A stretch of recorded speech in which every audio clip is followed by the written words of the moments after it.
Breaking news చూస్తున్నాం. రాష్ట్ర budget కూర్పుపై ఆర్థిక శాఖ అధికారులతో ముఖ్యమంత్రి సమీక్ష నిర్వహించారు. బడ్జెట్ రూపకల్పనపై సమావేశంలో ఆర్థిక శాఖ మంత్రి పయ్యావుల కేశవ్ పాల్గొన్నారు. కూటమి ప్రభుత్వం ఏర్పాటు తర్వాత తొలిసారి పూర్తి స్థాయి బడ్జెట్ ప్రవేశపెట్టనుంది. ఈ నెల 24 నుంచి అసెంబ్లీ బడ్జెట్ సమావేశాలు జరగనున్నాయి. 28 తేదీ సభ ముందుకు బడ్జెట్ వచ్చే అవకాశం ఉంది. భవిష్యత్ ఆదాయాలు కూడా గత ప్రభుత్వం వాడేసింది. క్యాపిటల్ ఎక్స్పెండిచర్ పై నిధులు ఖర్చు చేయకపోవడంతో ప్రతికూల పరిస్థితులు నెలకొన్నాయి. దీనికి తోడు కూటమి ప్రభుత్వం వచ్చిన తర్వాత ఉచిత ఇసుక వంటి పాలసీతో ఆదాయం వదులుకుంది. మొదటి నెల నుంచే పింఛన్ల పెంపుతో భారం పెరిగింది.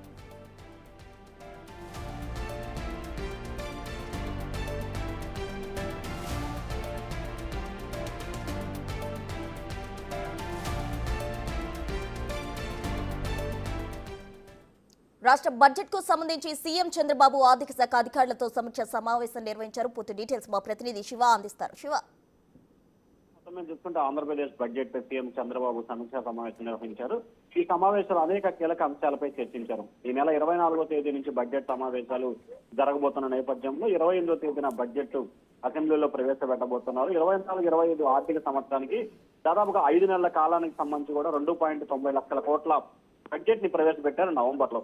అయితే గత ప్రభుత్వ విధ్వంసాలు ఆరోగ్య సూచీలు అట్టడుగున రాష్ట్రం చేరింది. భవిష్యత్ ఆదాయాలను కూడా వాడేసిన గత ప్రభుత్వం క్యాపిటల్ ఎక్స్పెండిచర్ పై నిధులను కూడా ఖర్చు చేయడానికి సంబంధించి కూడా ప్రతికూల పరిస్థితులు ఏర్పడ్డాయని చెప్పి కూటమి సర్కార్ ఆందోళన వ్యక్తం చేస్తోంది.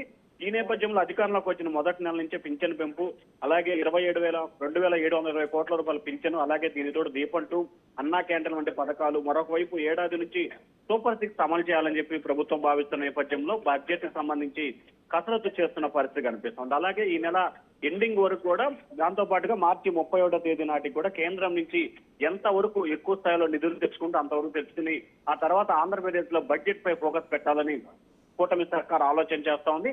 సూపర్ 6 పథకానికి సంబంధించి కూడా తల్లికి వందనం, అలాగే రైతు భరోసాకు సంబంధించి కార్యక్రమాలపై, ఉచిత ఆర్టీసీ బస్సు, అన్నదాతకు సంబంధించిన ప్రయోజనాలపై ఈ ఆర్థిక సంవత్సరం నుంచి ప్రవేశపెట్టాలని ప్రభుత్వం భావిస్తా ఉంది.